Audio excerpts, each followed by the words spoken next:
नमस्कार दोस्तों, story telling YouTube channel अनोखी कहानियां में आप सभी मेरे प्यारे लिसनर को मैं सृजना स्वागत करती हूँ। आज की कहानी का शीर्षक है एक टिड्डे और वैज्ञानिक की कहानी।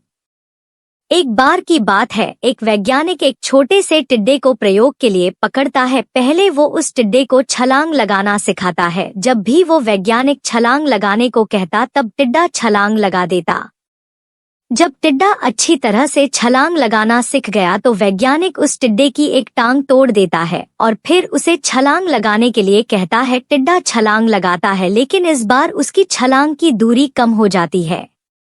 फिर वैज्ञानिक उस टिड्डे की दूसरी टांग भी तोड़ देता है और उसे दोबारा छलांग लगाने को कहता है। इस बार उस टिड्डे की छलांग की दूरी और कम हो जाती है।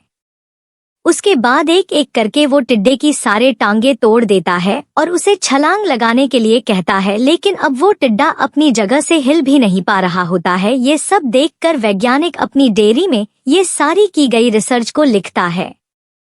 वो लिखता है कि एक टांग तोड़ने पर टिड्डा थोड़ा सा बहरा हो जाता है, दूसरी टांग तोड़ने पर टिड्डा और थोड़ा बहरा हो जाता है।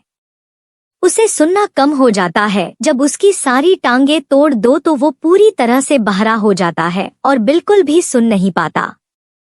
वैज्ञानिक की बात सुनकर आपको भी लगता होगा कि ये कैसा बेवकूफ वैज्ञानिक है। इतनी सी बात तो एक बच्चा भी समझ जाता है कि टांग तोड़ने के कारण वो टिड्डा छलांग नहीं लगा सकता, न कि वो बहरा हो गया है।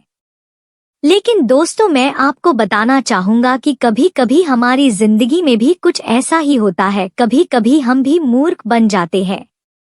हमें दिखता कुछ है, हम समझते कुछ है, लेकिन उस चीज का असली मतलब कुछ और ही होता है। लेकिन हम जल्दबाजी में फैसले कर लेते हैं। इसलिए कहते हैं कि हमें हमेशा सोच समझ कर फैसले करने चाहिए। दोस्तों, इस कहानी से हमें क्या सीख मिलती है? इस कहानी से हमें ये सीख मिलती है कि जो दिखता है वो होता नहीं और जो होता है वो दिखता नहीं।